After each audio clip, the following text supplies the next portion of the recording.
calling Mr. Herman. Mr. Herman, you have a telephone call at the front desk.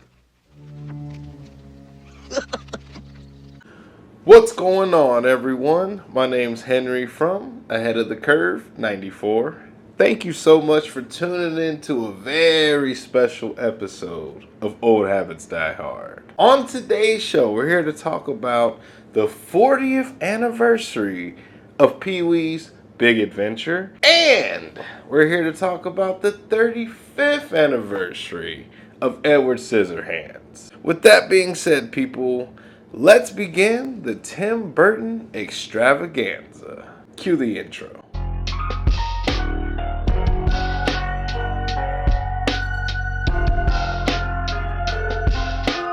Alright people, just to be clear, since we're doing 2 movies in this video, I'm not going to go through every single plot point of each movie. Oh no, I'm going to give you the abbreviations. Why? Mostly because I gotta be real, when it comes to plot, these 2 movies aren't super heavy on it, okay? We'll get into it. Since we're here in the beginning, let's just address the weirdness, okay? No fucking way you could make this movie today without upsetting folks. Yes, people, an old-ass man-child. Huge red flag. There's no way you would let this man anywhere near your kids, and for damn sure, don't you dare get in his van. Pee-wee is a complete oddball, okay? This man dreams of riding his beloved bicycle right in the middle of the Tour de France. Oh yeah, people, this one opens with a dream sequence. And when his ass wakes up, whoo, people, we get a glimpse of how he lives. And holy shit, this man-child lives in a house that is completely full of Final Destination death traps, aka Rube Goldberg machines. All of this to make a basic ass American breakfast. And then his ass wastes the shit to go eat some product placement. Ain't no goddamn way Mr. T is that good, okay? Bullshit. This man's about to cream his little tight pants. After he's had enough of those shenanigans, he reveals the iconic bicycle. Okay, it's a little bit more complicated than that. This man hides it behind, I don't know, essentially the goddamn bat cave. The bike is almost a character of its own. Insert Francis. Alright. Immediately, you know this guy's gonna be antagonistic. Okay, he's loud, he's mean, and he's fat. Of course, Pee-wee needs a rival because, yeah, why not? Obviously, Francis is just another man-child, so take what I said about Pee-wee and then double it. He makes an offer to Pee-wee for the bike. Pee-wee refuses, and then he's yelling, "You'll be sorry, Pee-wee Herman." Homie, you cannot be yelling that shit. Brother, I'm trying to do you a favor. Straight up, you're giving me school shooter vibes, bro. Cut that shit. I love that story. You'll be sorry, Pee-wee Herman. Even later on, when we catch up to Francis, he's in his big ass bubble bath. Might as well be an indoor pool. He's got toys and shit everywhere. Like, if you don't take your big ass on somewhere. Of course, when Pee-wee's bike goes missing, Francis is number 1 on the chopping block. Pee-wee breaks into his house, damn near tries to murder him in that fucking bath. I laughed my ass off, people. When he dived in there, all you see is those little shoes hanging out.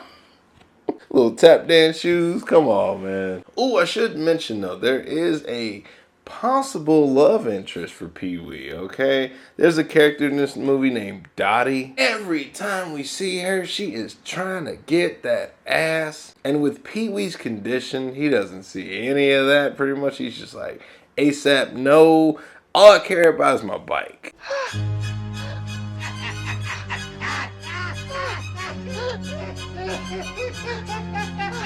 This man begins a nationwide rampage for this fucking thing, okay? At this point, Pee-wee is almost the villain of the movie himself. I'm not kidding, people. This man goes town to town, scaring the local, robbers and rapists of the streets. Yeah, people. He hisses at one and dude shits his pants. What else? He helps a criminal escape the law, okay? This man just breaks out of prison, still has the handcuffs on, for crying out loud. Pee-wee decides, well, this man has changed in these last couple hours. Let's save him. Sure, I'm not breaking the whole damn thing. Watch it in your own time, okay? By far, my favorite of these, stranger encounters. Come on, if you've seen this movie, you probably know what I'm leading to. Large fucking Marge.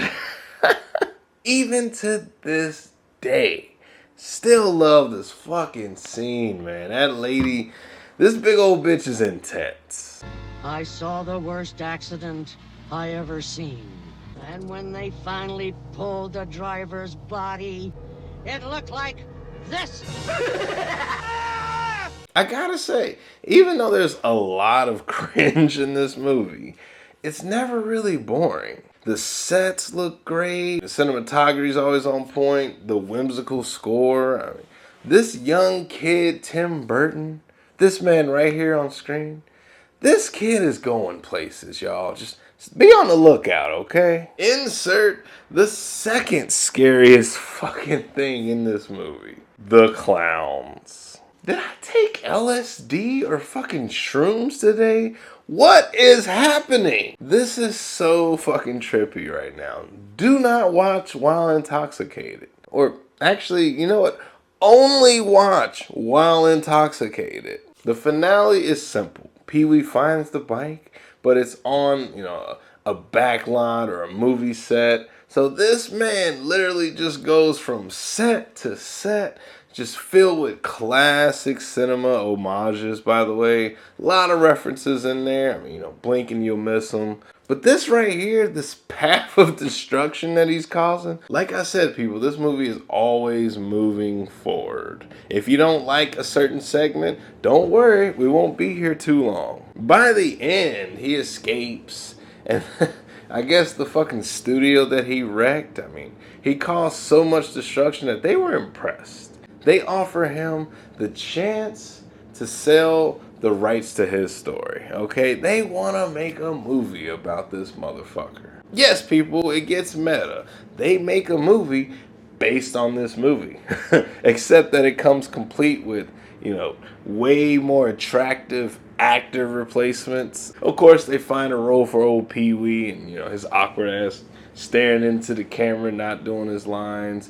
This is good stuff right here. I gotta be real. They even put Dottie in the film. Real life Dottie still trying to get that ass, by the way. Like, Pee-wee, come on, bro. You got your bike?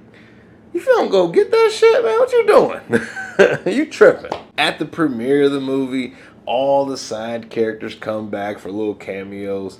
Even the fucking convict, okay? This man comes complete with a crew of correctional officers, people with guns. This motherfucker's in a prison bus watching the movie, man. Bravo. Wow, that's fantastic, Pee-wee. Of course, since he's a convict, he's gonna need some protection. Pee-wee tries to sneak in a shank for him.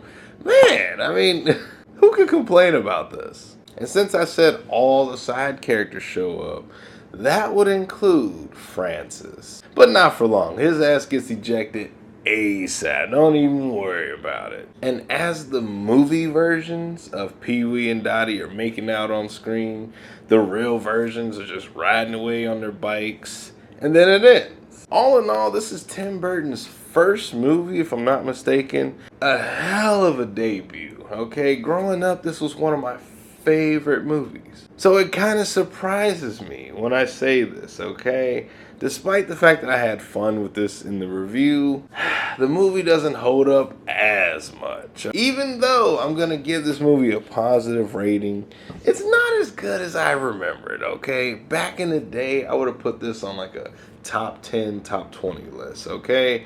Just to give it a little bit of perspective. But in today's world, the year of 2025, 40 years after its release, I'm gonna give this movie a rating of a high. Stream it. Okay? This is on the verge of being what I would consider a added to the collection, which would have been like a 4 out of 5. But in my opinion, people, Pee-wee's Big Adventure, it's not quite on that level. I mean, it's teetering. So that way, I essentially gave it a 3.5 out of 5. Not bad, but could be better. With that being said, people, let's smoothly transition into the next feature film. Edward's fucking Scissorhands. Here, some straighten right out. What is it? Lemonade.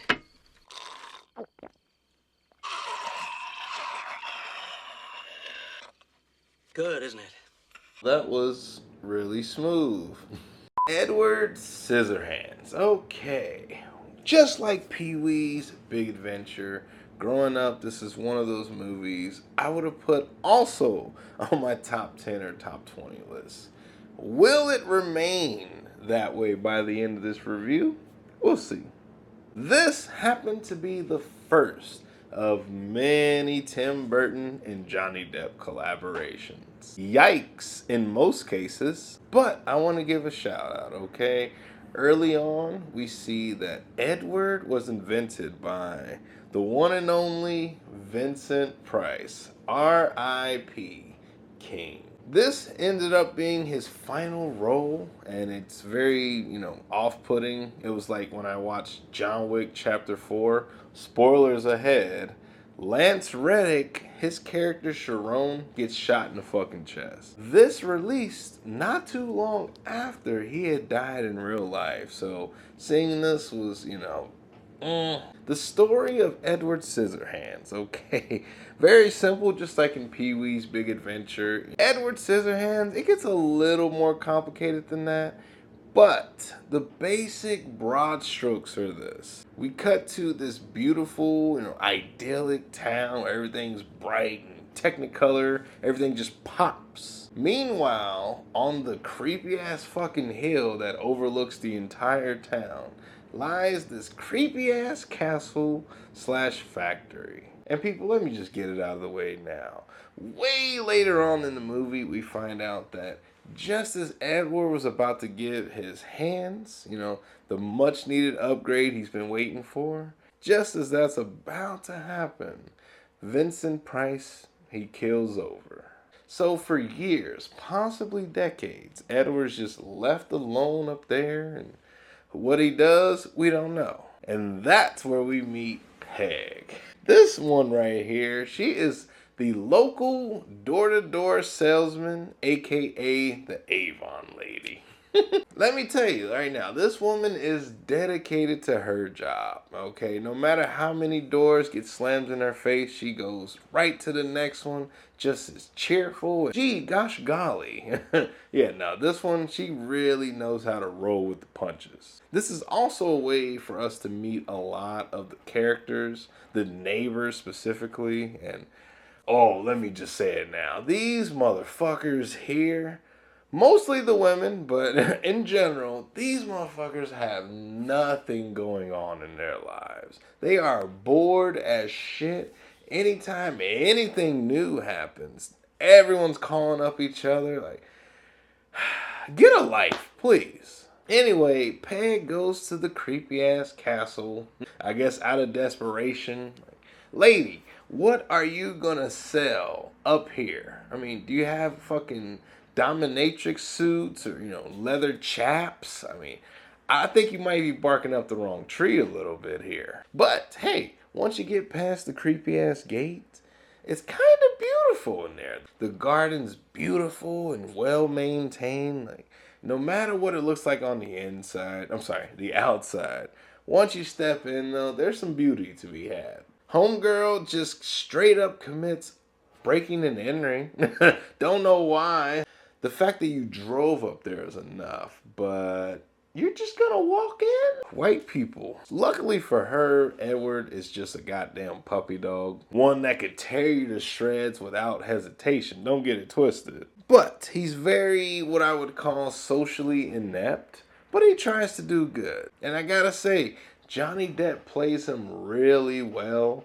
Edward speaks, of course, but a lot of his acting is done with his eyes, his facial movements.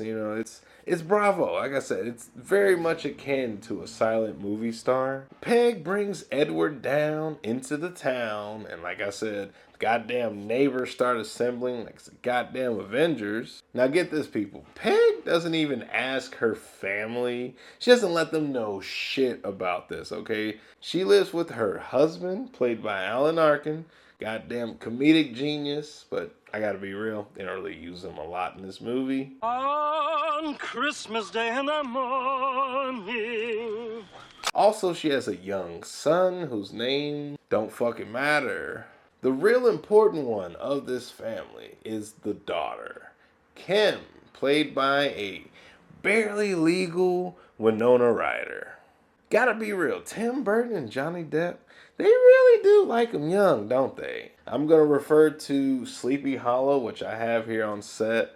Check out the review I did for that movie, but even in that one, when Johnny Depp's like, 35 or so, Christina Ricci's like 18 as well. I don't know, it's weird shit for me, okay? As a person who's turning 31 this year in 2025, I mean, by the time this is posted, my birthday is way past, so as a now 31-year-old, this is weird, okay? Even a 20-year-old for me is way too young, okay? We're at this point, I'm like at 25 and up. Yeah, Kim has a boyfriend played by Anthony Michael Hall. This guy is named Jim, and Jim is a real fucking dick. He might as well be the Francis of this movie, okay? Yes, no lie, people, and yes, I'm skipping a lot of shit. Way later on, Jim notices that Edward doesn't need a key to get in through doors. He doesn't need that at all. He just uses one of his fingers, good to go. Jim sees that as an opportunity to rob his family, the house he lives in at the moment. Yes, people, this guy is fucking trouble. Of course, you knew that as soon as he pulled up in his van with the hot rod flames on it. Of course, that shit goes south. When that happens, everyone leaves Edward to be the fall guy. So, like I said, fuck you, Jim. Initially, Winona Ryder and Edward, they do not gel, okay? Naturally, she is terrified of him, which, hey, gotta be real, the way they meet, it's creepy as fuck.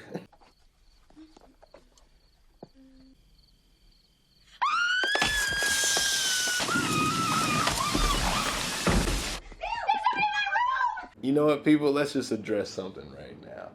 Winona Ryder is not a fan, but you know who is? The local hot, slutty lady of the town.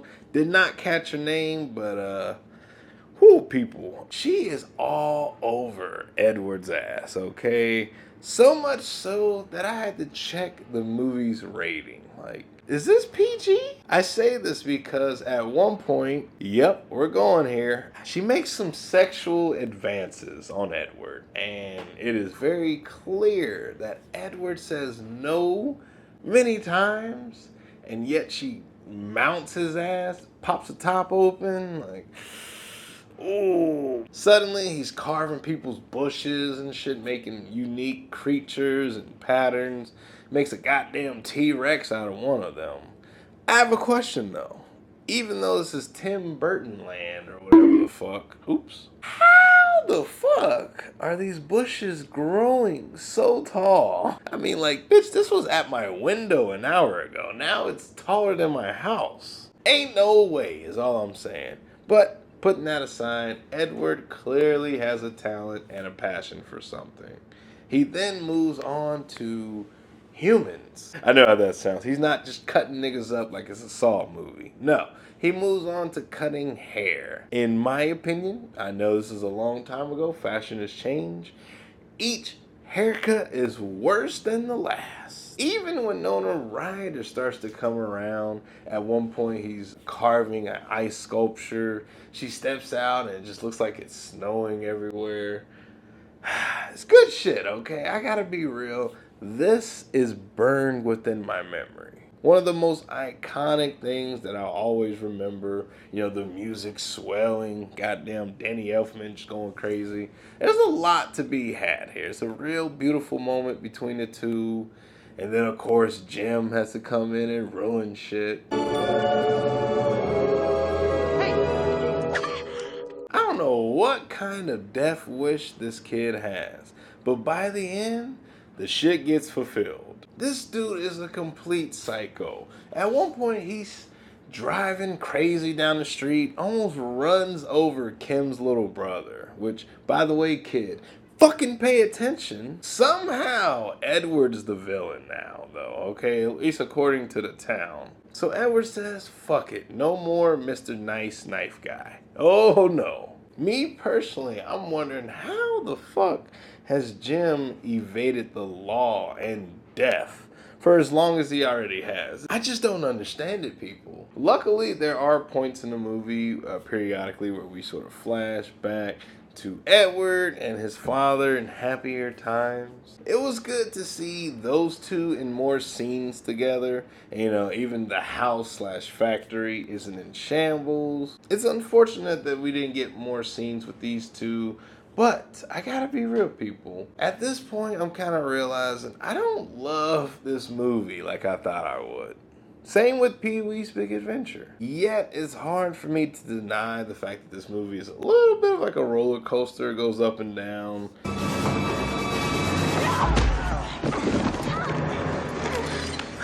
Stop it, or I'll kill you myself. It's a much different journey compared to Pee-wee's Big Adventure. But, once again, I find myself having similar feelings. Anyway, people, Edward runs home to the creepy-ass castle for a moment of solace. Yes, I said a moment because the townspeople, Jim, the cops, Kim, everyone's coming up. He and Jim duke it out. Needless to say, Jim doesn't stand a fucking chance and he gets fucking murked ASAP. That piece of shit does not live to get punished at all. No, he's dead. And then Kim comes up with some bullshit excuse about how the two killed each other. Of course, none of the townsfolk have further questions or need to investigate all of a sudden. Now they're just, oh, okay, that's sad. I guess I'm just going to go home now. Come on, it's not consistent. And the entire time they are up anyone's ass if there's anything new in their life. And they're like, well, Kim says it's all good now. I guess we're just going to go home. No, bullshit. But hey, we cut to what is considered to be the present day in the movie. Oh yeah, I did mention early on about how this was a retelling of a story. There's a grandma, little ass kid in a big ass bed that makes, no sense, like fucking rich people. Yet, trust me, it's not a surprise when I say that the grandma is Winona Ryder. Yeah, you probably saw it coming. You probably heard it. She has a very distinguished voice. No matter what they try to do to age her up, no, that's the lady from Stranger Things. We know. She reveals that she never saw Edward again after that night. She mentions how, I guess in a way, she's kind of hiding from him because, the passage of time, she's no longer who she was. She mentioned how she's changed so much. And then we see flashes of Edward just cutting hedges and shit. Not aged a single day. I get it. She's kind of just like, that part of my life is over, and I guess there's nothing she could do to take it back. But she does find some comfort in knowing that he's up there. If he weren't up there now, I don't think it would be snowing. Sometimes you can still catch me dancing in it. Why does she know this? Because it's snowing. Edward turned out to be more than just a machine. It's like a force of nature as well. So whenever it snows, she knows he's up there just doing his thing, living his best life. Gotta say, I found some comfort in that. Is it logical? Nope. But it's a goddamn sweet gesture. Even regurgitating this information for you, I'm like, find myself getting kind of caught up in it. It's a really good moment. But with that being said, people, let's get to the rating, okay? We got to get ready to wrap up this Tim Burton extravaganza. I'm going to make a pivot decision here, okay? In my notes, my original rating was going to be the same as Pee-wee's Big Adventure. But going through it again, I got to say, I think we're going to bump this up just a little bit here. With that being said, Edward Scissorhands gets the lowest possible added to the collection, okay? Just squeaking by, because there's a lot of shit that you got to get past. But when it's all said and done, there's some really important moments that, they just strike a chord with me. Even replaying them in my head, I'm hearing the score, I'm hooked. I will say, out of all the Tim Burton and Johnny Depp collaborations, Sleepy Hollow is gonna be my go-to, okay? Check out that review once again, y'all. That was such a good time. I cannot believe we made it through this one, okay? This was intense. Even for me, doing these like double feature reviews, I gotta be honest, it can be a lot, okay? It's a lot to go over, a lot of pressure. Gotta make sure I'm feeling it. It's been a great time, full of nostalgia and whimsical moments, but I think I'm ready to go. Thank you so much if you made it this far into the video. Thank you so much. I can't begin to tell you how grateful I am. The fact that you spent so much time with me. You could be doing other shit, and it's never lost on me that this is a gift. So with that being said, my name's Henry. Cue the outro, please. Thank you. Hey, it's me again, the guy from the thing you just watched. Feel free to check out one of the 2 videos on your screen currently speaking. You can't go wrong with either or. Thank you so much. This time, it's for real. Deuces.